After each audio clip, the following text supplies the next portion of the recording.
Bonjour à toutes et tous. Merci à Parlons RH d'ouvrir cette tribune à l'assurance retraite pour échanger sur les mutations du travail et plus précisément comment les neurosciences nous aident à appréhender le travail hybride au sein du réseau de l'assurance retraite. Alors tout d'abord, qui sommes-nous? L'assurance retraite, premier régime de retraite en France, c'est le service public qui gère la retraite de base et l'action sociale de 36 millions d'assurés, mais également la retraite complémentaire des travailleurs indépendants. Notre mission, calculer et verser la retraite en accompagnant chacun de nos assurés tout au long de leur parcours de vie en fonction de leur situation et besoins. Le réseau de l'assurance retraite, ce sont 15 caisses d'assurance retraite et de santé au travail réparties sur l'ensemble du territoire, animées par la Caisse nationale d'assurance vieillesse. La CNAV, c'est donc la Caisse de retraite d'Île-de-France et aussi le siège des organismes de la retraite de la sécurité sociale. Laissez-moi vous présenter maintenant nos deux intervenants du jour. Jérôme Friteau, vous êtes le DRH de la CNAV, entreprise de 3500 salariés avec une activité de relations, de services et de gestion de dossiers retraite.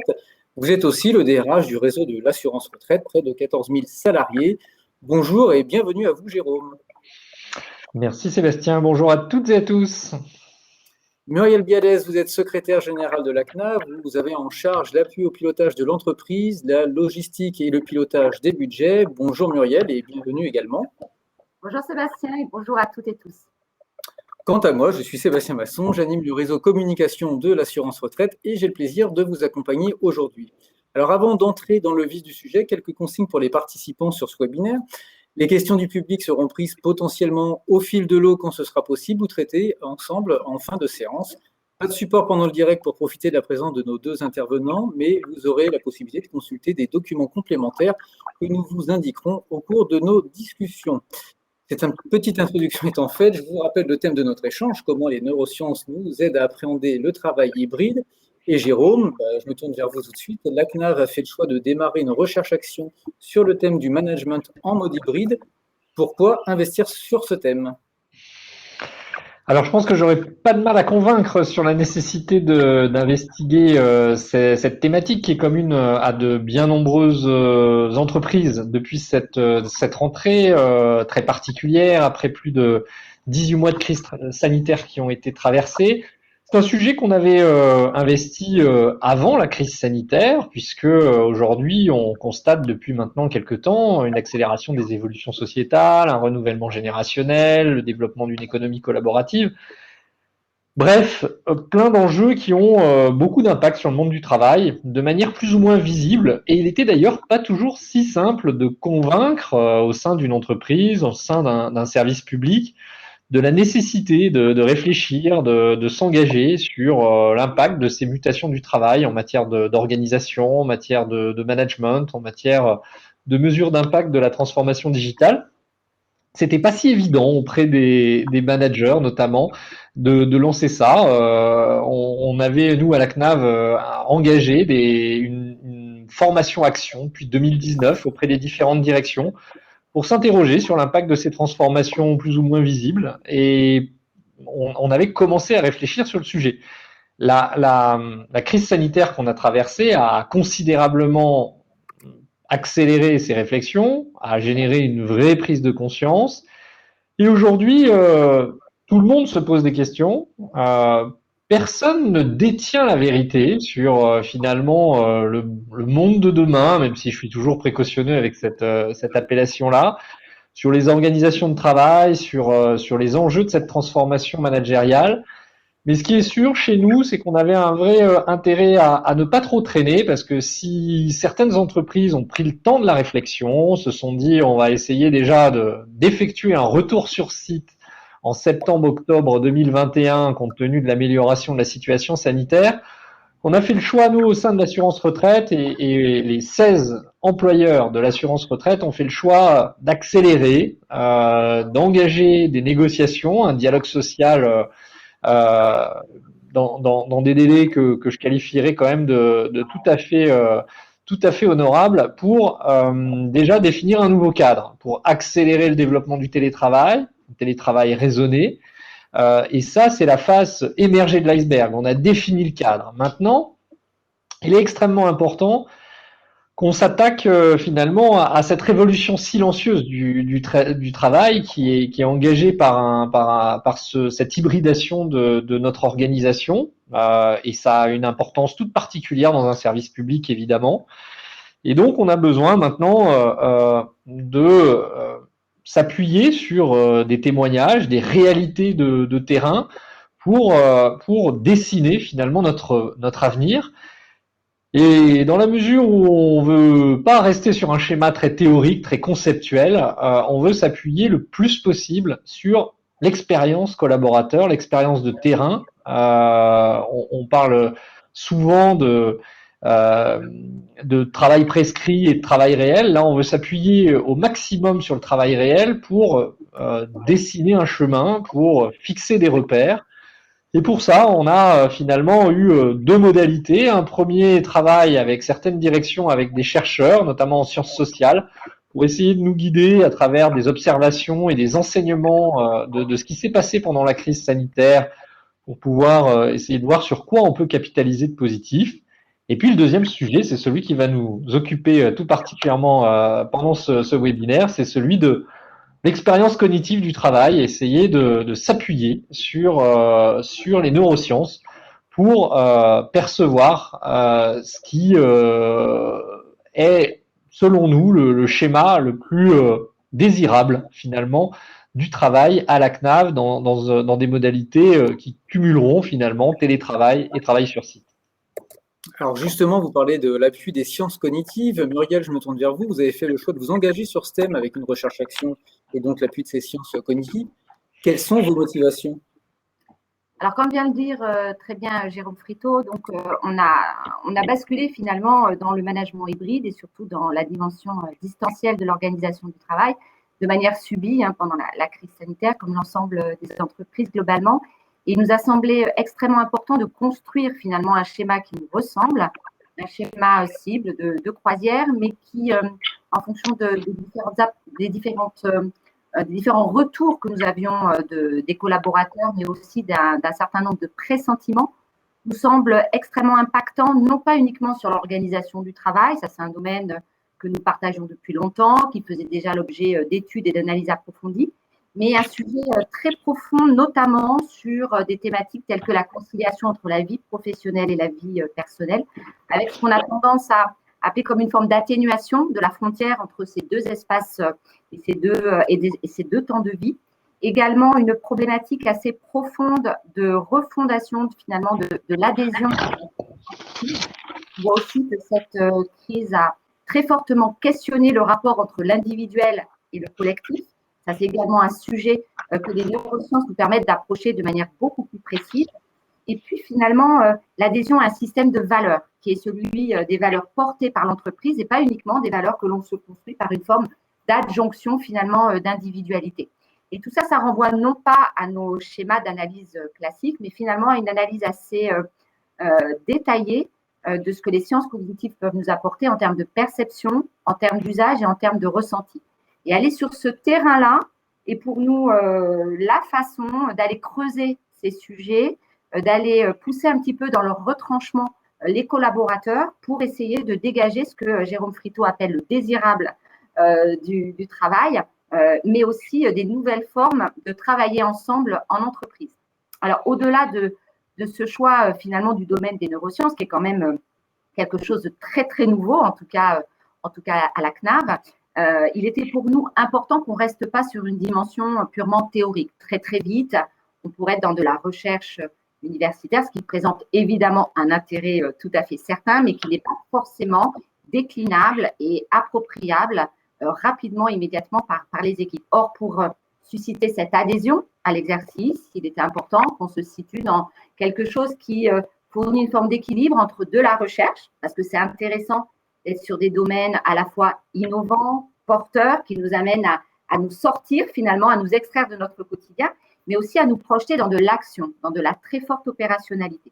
Et ce système de la recherche-action est finalement une méthode qui permet de concilier ces deux ambitions. Alors, pour aller très, très vite sur la méthode, parce que l'idée, évidemment, pas de rentrer dans tous les détails ici, on fonctionne avec 3 équipes expérimentatrices.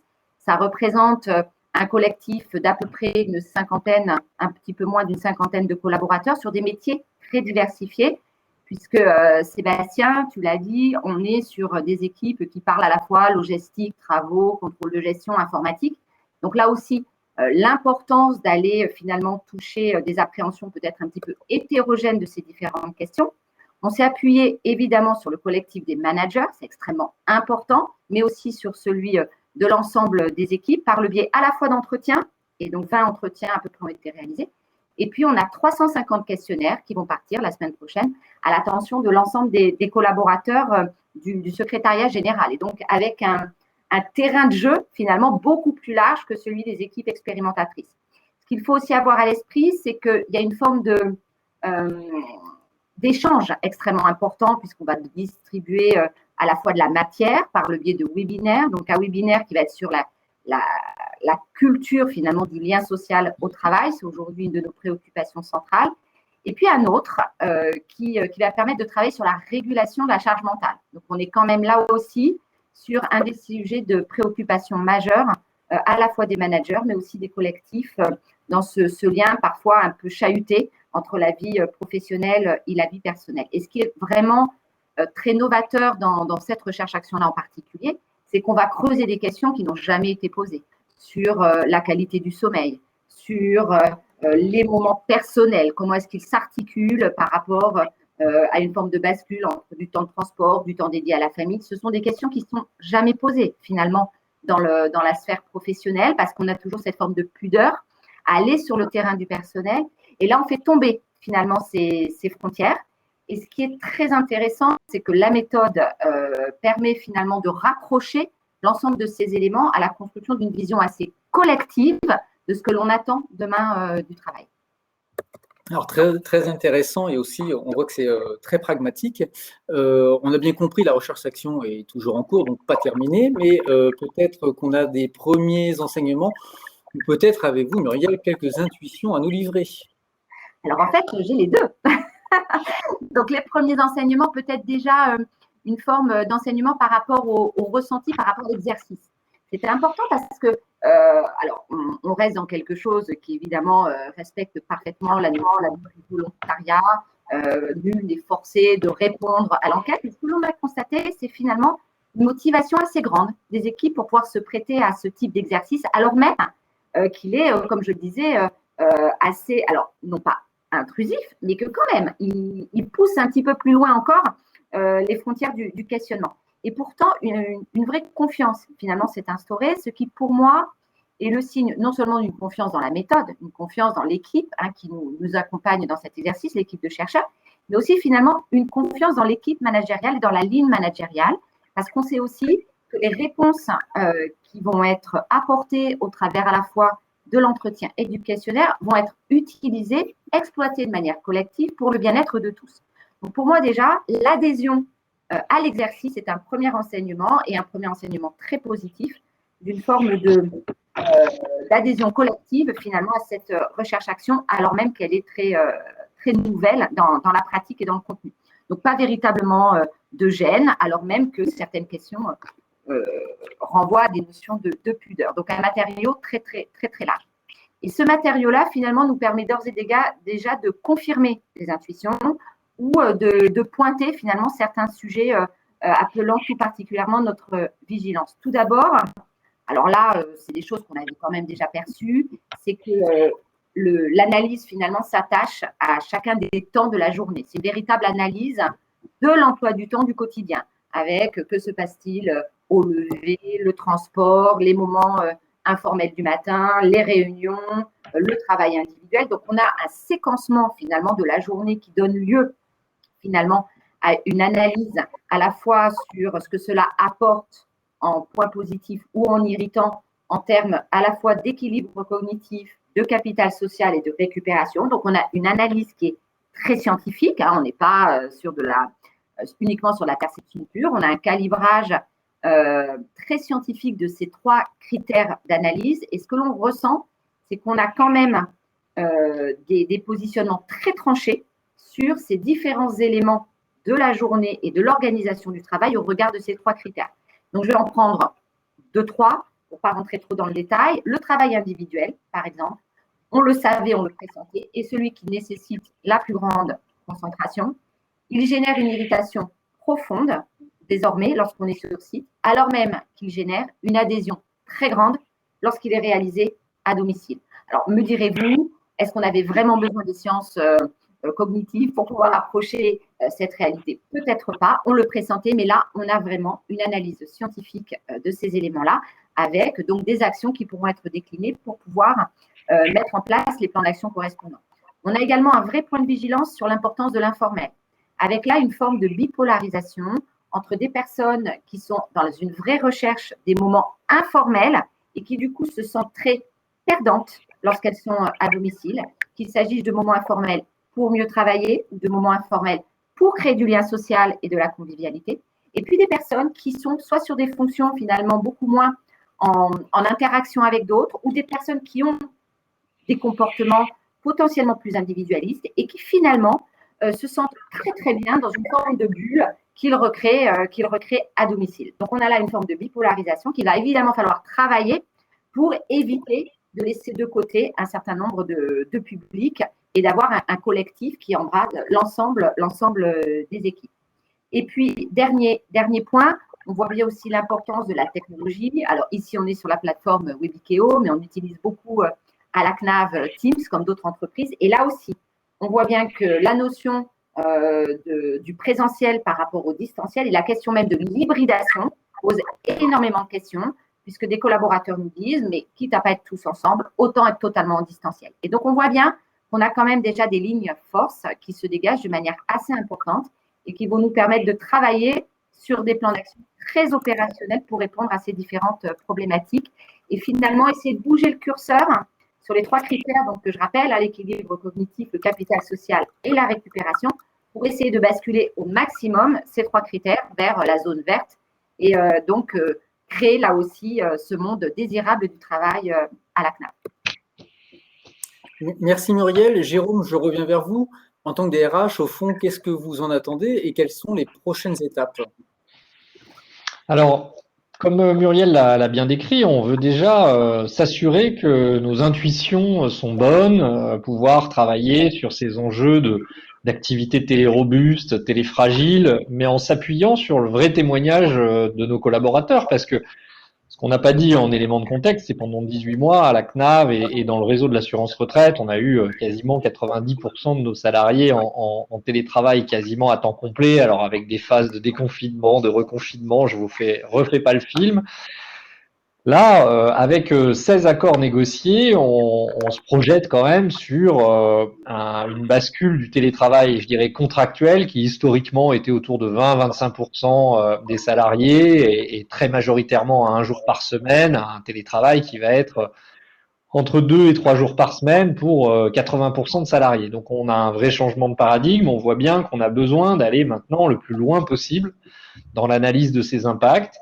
Donc on a parlé charge mentale, Muriel a évoqué la question des rythmes biologiques, le capital social des salariés, l'enjeu évidemment de préserver les collectifs, la capacité à continuer à être créatif. Oui, même dans le service public, on peut être créatif. C'est toutes ces questions-là qu'on veut évidemment explorer, examiner, et on ne veut pas partir d'un schéma théorique, je l'ai dit. Je suis absolument convaincu que ce ne sont pas même les meilleurs consultants du marché qui pourront nous donner la solution duplicable sur chacun de nos métiers et qui serait déclinable sur toutes nos organisations. Donc, on a besoin de s'appuyer sur le ressenti, finalement, de professionnels qui ont vécu tout ça. On a évidemment besoin de s'appuyer sur nos managers. Dans un contexte où quand même la période n'est pas anodine, je pense que toutes les personnes qui nous écoutent ce soir doivent se rendre compte que quand bien même la situation sanitaire s'est largement améliorée depuis le début de l'été, qu'on essaye de revenir progressivement à une forme de normalité, la normalité n'est pas complètement au rendez-vous aujourd'hui. Le retour sur site est un peu difficile, les salariés s'interrogent sur la nécessité d'effectuer telle ou telle activité sur site, le retour sur site, pourquoi faire, le retour dans les transports en commun, pourquoi faire. Et puis le retour à des process qui ont pu être allégés pendant une période importante. Pourquoi faire? Le cumul des réunions, pourquoi faire? On a beaucoup de questions évidemment autour de nos organisations.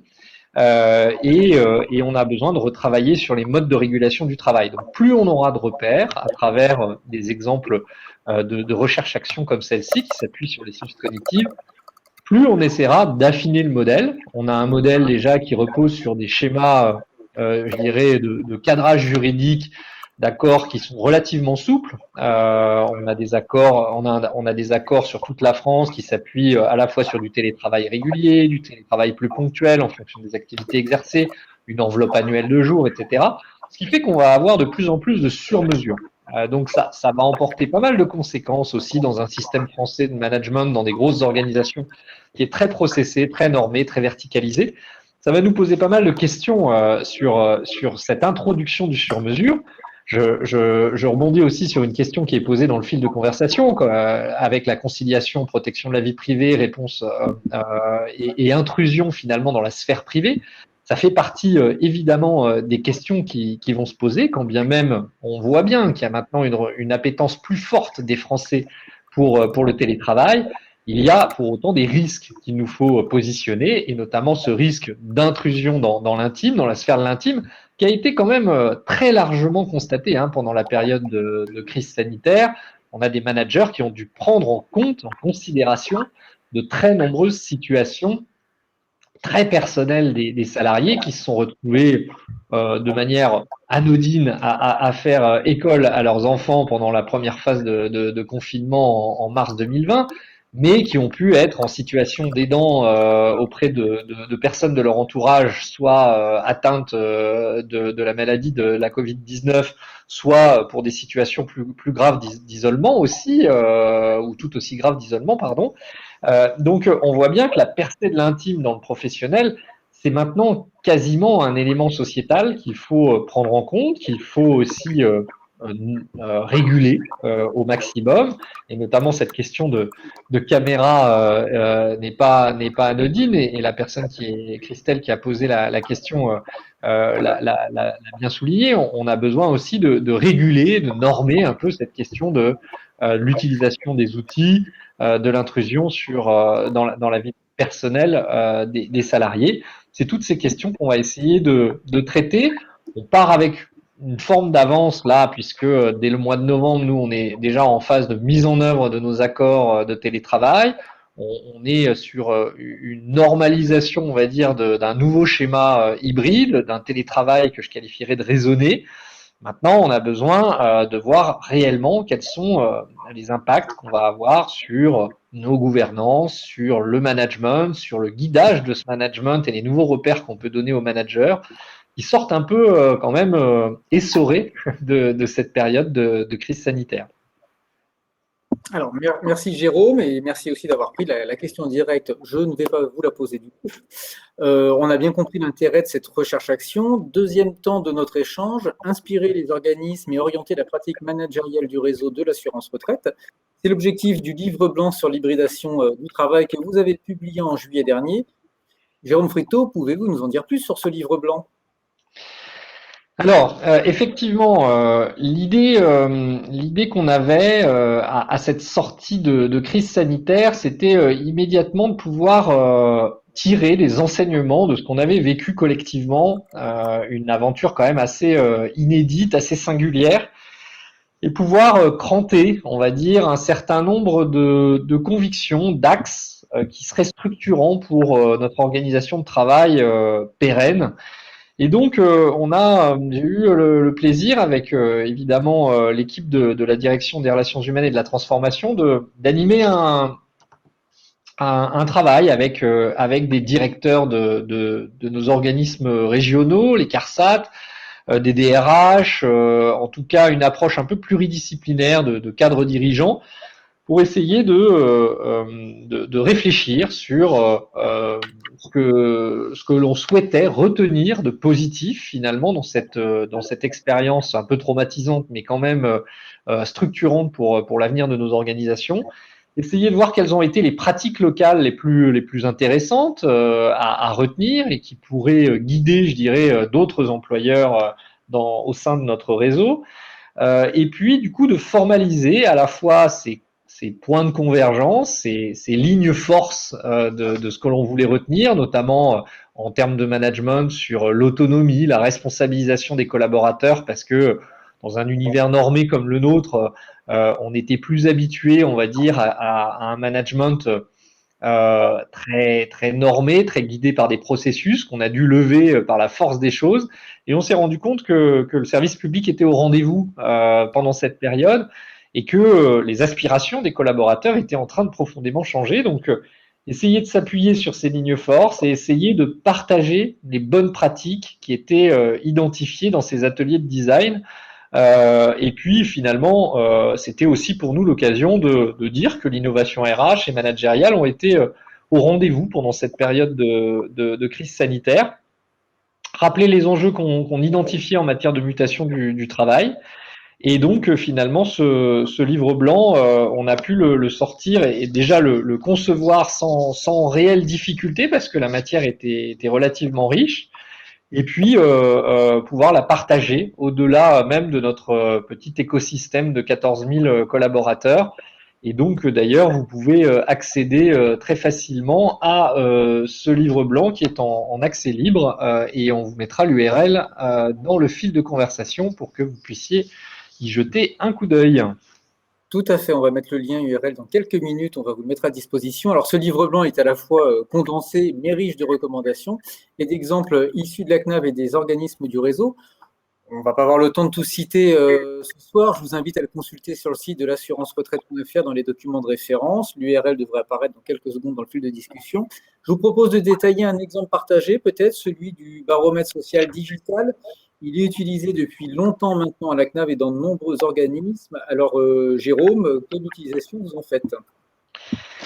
Alors, c'est toujours dans cette même esprit finalement de s'appuyer au maximum sur le travail réel des collaborateurs que nous avons pendant cette crise sanitaire généralisé une utilisation d'un baromètre digital qu'on utilisait déjà depuis 2018 pour des projets spécifiques pour mesurer le ressenti des collaborateurs sur des projets particuliers, des équipes qui étaient percuté par des transformations, par tout simplement un déménagement ou un changement de manager. Essayer de mesurer dans le temps, à travers un nombre très limité de questions, un très faible niveau d'engagement dans la réponse au baromètre, pour pouvoir mesurer finalement l'évolution de ce ressenti et de pouvoir mettre en adéquation des actions avec finalement des messages que nous envoyaient les salariés. Évidemment, au mois de mars 2020, on s'est dit qu'on avait un intérêt tout particulier, compte tenu de l'isolement généralisé de nos collaborateurs qui étaient maintenus à domicile, de réutiliser ce baromètre à grosse échelle et de pouvoir finalement mesurer un peu leur niveau d'isolement, la qualité de leur relation avec leur manager, le niveau d'information qu'on leur donnait, savoir si on était dans le bon tempo, dans les bonnes modalités de diffusion, etc. Donc on a commencé à professionnaliser notre utilisation de baromètres avec une notion de régularité qu'on a ajustée au fil du temps, une généralisation qui s'est faite aussi sur le territoire et maintenant une perspective d'utilisation pérenne de ce type de baromètre flash, une autre manière de manager et qui prend tout son sens évidemment dans une organisation hybride du travail où on ne voit plus ses collaborateurs en permanence, où on les voit en tout cas à travers des fenêtres d'outils collaboratifs, Teams, quand les caméras sont allumées et c'est pas toujours évident finalement de bien mesurer le ressenti des collaborateurs à cet égard, leur niveau d'engagement, etc. Donc, il est vrai que nous utilisons maintenant, nous conservons cette utilisation à la fois pour des grandes questions qui nous permettront de mesurer, de prendre le pouls des salariés sur les grandes évolutions et on va dire leur état d'esprit général sur leur activité et leur relation avec les managers, etc. Et puis des utilisations beaucoup plus ciblées par type de projet et par type d'équipe aussi, pour finalement ajuster en permanence nos actions managériales, nos actions de direction, nos actions de communication. Et c'est dans cet esprit-là que nous avons notamment recensé et formalisé l'utilisation de ce baromètre dans notre livre blanc. Alors, merci Jérôme. Muriel, je reviens vers vous. Vous êtes manager de direction et vous avez aussi piloté la cellule de crise de la CNAV durant ces 18 derniers mois. Pour vous, est-ce que vous pouvez nous faire un retour de votre expérience sur ce baromètre social digital, justement? Oui, bien sûr. Cet outil, finalement, a été une vraie chance d'ancrer là aussi le suivi, finalement, de la gestion de crise, parce qu'une gestion de crise qui dure 18 mois, c'est long, c'est très, très long. Et il était extrêmement important de pouvoir ajuster dans le temps, parce qu'on était dans un monde finalement rempli d'inconnus, tout le monde le sait bien, et il était extrêmement important de pouvoir s'ajuster au titre des différentes mesures mises en œuvre au ressenti des collaborateurs.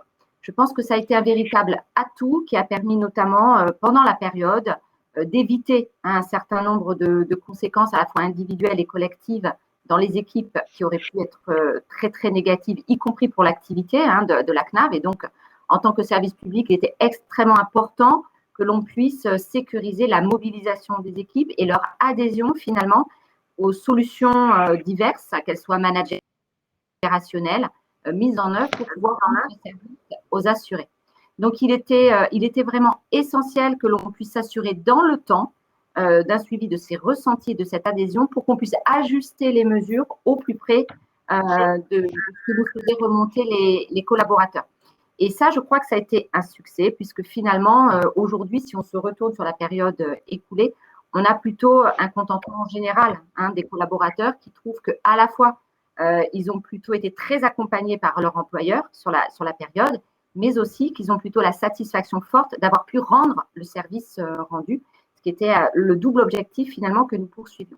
Alors, au-delà de ça, qui est évidemment extrêmement positif, moi, l'un des enjeux de ce type de dispositif, c'est, me semble-t-il, de pouvoir lui donner toujours cette énergie et cette adéquation aux attentes, comme le soulignait Jérôme Friteau, dans le temps. Et on voit bien que ça oblige finalement à se re-questionner de manière extrêmement régulière sur qu'est-ce qu'on veut faire passer comme message, quelles sont les attentes qui sont sous-jacentes à ce dispositif pour éviter finalement une forme d'essoufflement. Et il s'agit aussi, selon moi, de ne pas lui faire porter n'importe quelle sollicitation pour éviter une forme d'éparpillement qui aurait finalement comme conséquence l'inverse de ce que l'on attend, c'est-à-dire une forme d'éparpillement de la parole de nos collaborateurs. Alors, merci Muriel. On va passer à un autre sujet aussi emblématique finalement, c'est l'hybridation du travail. De l'hybridation du travail, c'est le télétravail.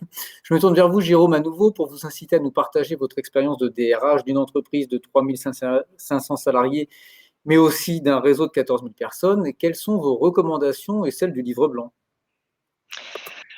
Alors effectivement, on a une expérience maintenant assez ancienne, nous, du télétravail. Depuis 2014, nous avons, la CNAV a un accord télétravail qui a été négocié, qui nous a conduit à développer le télétravail de manière très progressive, avec un rythme de 100 nouveaux télétravailleurs par an. On était arrivé progressivement à 800 télétravailleurs contractuels, dans une logique quand même très sécurisée, qui à l'époque nous rassurait sans doute, de dire on évalue après finalement un certain temps dans une certaine expérience, une certaine ancienneté dans le poste.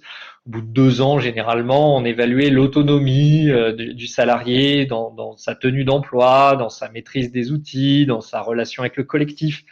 Et finalement, le télétravail était une forme de résultante d'une évaluation managériale circonstanciée, une évaluation aussi du matériel.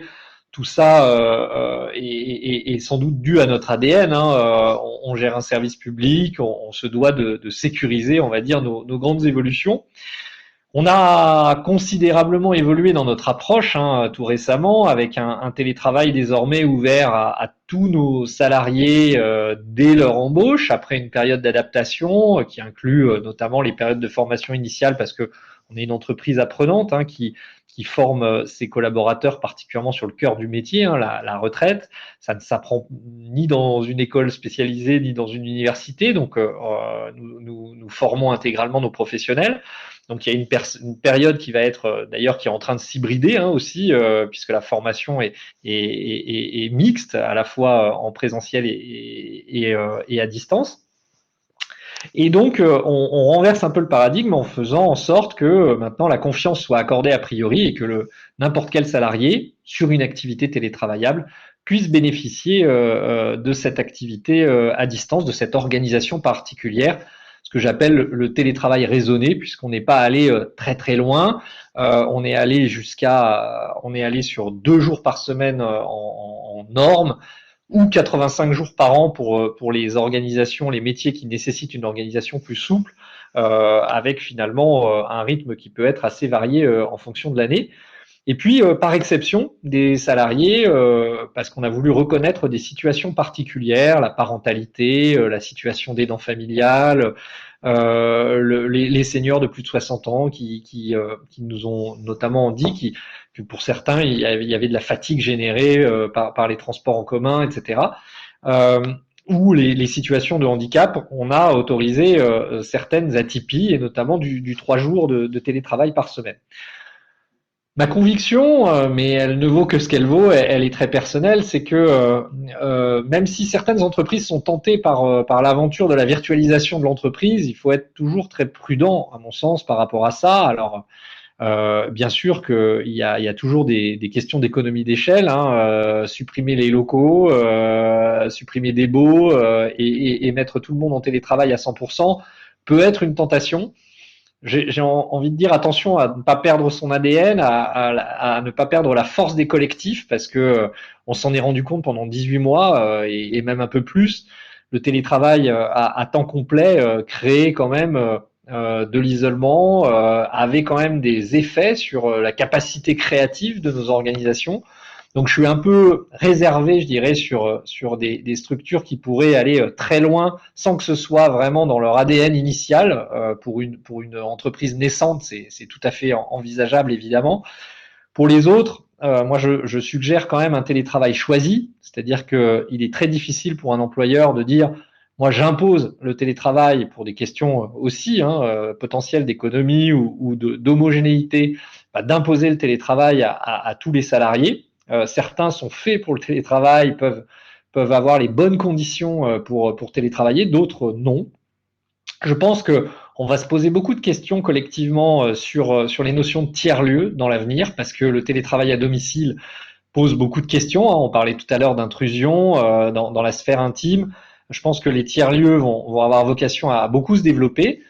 Nous, on s'interroge aussi beaucoup sur l'aménagement de nos locaux. Alors, Muriel Bialès en parle beaucoup mieux que moi, puisqu'elle est en pilotage d'un gros projet de transformation de notre siège, mais pas seulement d'ailleurs, de certains de nos sites les plus importants, pour rénover, revoir l'ergonomie de nos espaces de travail. Et je dirais qu'une recherche comme celle qu'on est en train d'engager évidemment va nous générer aussi des enseignements importants sur l'ergonomie de nos espaces de travail, et puis surtout l'organisation spatio-temporelle, je dirais, du travail dans le temps, dans le mois, avec des jours de présence sur site commun à toute une équipe, comment on le gère, dans quels espaces, selon quelle configuration. Donc c'est évidemment tout ça qui se pose, et c'est les questions à se poser. Et puis je dirais que le conseil, la suggestion que je peux avoir, au-delà de ne pas imposer le télétravail, de rester sur un rythme peut-être raisonné, c'est de dépasser la question du cadrage juridique qui se gère de mon point de vue le plus efficacement en dialogue social. Je sais que maintenant la réglementation s'est allégée, qu'on peut procéder par voie de charte. On peut avoir cette tentation de la rapidité. Moi, je pense qu'il faut prendre le temps du dialogue social avec les partenaires sociaux pour les entreprises qui ont la taille qui évidemment l'exige ou le permet en tout cas. Et puis s'interroger profondément sur les impacts de ce télétravail sur le management. Parce que ça, c'est la révolution silencieuse la plus importante de mon point de vue. Et on l'a vu pendant cette crise sanitaire, il y a eu un effet zoom quand même sur cette transformation managériale Je pense quand même que globalement, on a un télétravail qui est un catalyseur de transformation. On parle beaucoup aujourd'hui de confiance accordée aux collaborateurs. Qu'est-ce que ça signifie concrètement, la confiance? C'est des questions qu'il faut se poser. Est-ce que ça touche à l'allègement des procédures? Est-ce que ça touche à l'allègement de la supervision, du reporting? Et plus globalement, qu'est-ce que ça embarque aussi en termes de posture managériale? Dans nos grandes organisations, on est souvent caractérisé par un certain nombre de strates managériales. On observe traditionnellement un attachement à l'homogénéité, à l'égalité de traitement, garantie par justement nos normes managériales déclinables à tous, en tout point du territoire.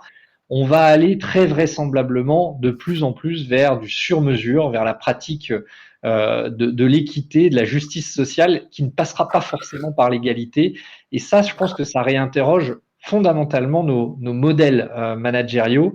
Et je pense que ça ne se verra pas forcément sur les tout premiers jours ou les tout premiers mois de la mise en place d'un télétravail à grande échelle, quand bien même il serait en full remote ou raisonné à 1 ou 2 jours par semaine.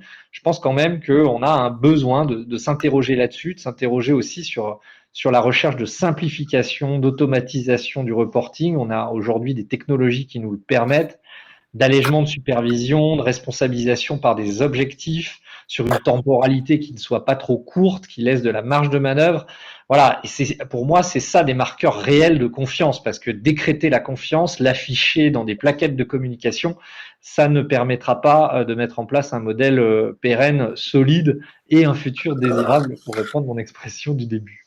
Merci Jérôme. Alors, il nous reste 3 minutes avant la fin de ce webinaire. On va essayer d'être court. Muriel, pour soutenir l'hybridation du travail, quelles sont les actions que vous menez actuellement à la CNAV? Alors, en un temps court, réponse, j'en suis désolé, il nous reste 3 minutes avant de conclure. Aucun problème, Sébastien, de toute façon, ça tient en quelques mots. Comme ça a déjà été dit, on va s'appuyer sur la recherche-action au niveau du secrétariat général pour travailler à la fois sur les activités à faire ensemble. C'est la première des priorités, c'est que doit-on continuer à faire ensemble? Qu'est-ce qu'on attend finalement, collectivement, de ce temps que l'on passe sur le site et tout ce qui se décline autour de cette réflexion-là, à savoir comment est-ce qu'on s'organise les moments où on est sur site ensemble, pour faire quoi, comment, c'est-à-dire quelles sont les nouvelles pratiques et nouvelles postures managériales associées, ça c'est extrêmement important. Et puis, Jérôme Friteau l'a dit, une réflexion qui la touche beaucoup plus largement l'ensemble des collectifs de la CNAV, et là c'est plutôt une des missions du secrétariat général, c'est comment est-ce qu'on articule tout ça dans un espace, puisqu'il y a toute la dimension travaux, les autres. C'est-à-dire quels sont les équipements que l'on doit mettre à disposition, parce que toute cette hybridation, si on veut qu'elle passe de la théorie à la pratique, il faut qu'elle puisse être confortable, il faut qu'elle puisse rendre le service qui est attendu. Et l'organisation de l'espace, c'est aussi comment éviter les espaces vides qui sont profondément démoralisants, sans pour autant n'avoir qu'une logique économique. Donc, il y a forcément une dimension économique à la faire. Jérôme Friteau l'a dit et tout le monde le sait bien. Et c'est comment est-ce qu'on positionne finalement le curseur entre le travail désirable, une forme de performance collective aussi, parce que c'est important qu'on vise une forme de performance collective et pas une forme d'adjonction finalement uniquement d'individualité. Et comment est-ce qu'on continue à donner vie à cette culture d'entreprise qui est très axée à la fois sur du service en interne, mais aussi bien évidemment sur une offre de service vis-à-vis de l'externe, à savoir nos assurés. Alors, je vous pose à chacun la même question, mais c'est une réponse très courte, en 20 secondes maximum. Jérôme, pour commencer, peut-être en matière de management des mutations du travail, quel est votre enjeu prioritaire? Et vous avez 20 secondes, Jérôme. Alors, je vais faire même plus court. Je pense que vraiment mon enjeu prioritaire, c'est la transformation managériale, c'est la prise en compte de l'impact de ces mutations sur les pratiques et la posture managériale, et je les ai déjà détaillées. Merci Jérôme. Et vous, Muriel? Eh bien, moi, prioritaire. C'est un petit peu la même chose, mais évidemment à l'échelle du secrétariat général, qui couvre des activités qui sont extrêmement normées et qu'il me semble important de reconfigurer dans une logique extrêmement agile pour pouvoir là aussi s'adapter à toutes ces transformations. Merci Muriel, merci Jérôme pour cet échange. Merci à vous. Merci Sébastien. L'assurance retraite, c'est l'acteur de référence de la retraite, est engagé dans l'innovation RH et l'innovation managériale. Retrouvez notre actualité RH sur les pages LinkedIn Assurance Retraite et CNAV et sur notre site recrutement.cnav.fr. À bientôt sur nos réseaux. Au revoir. Merci beaucoup. Au revoir. Bonne soirée à tous.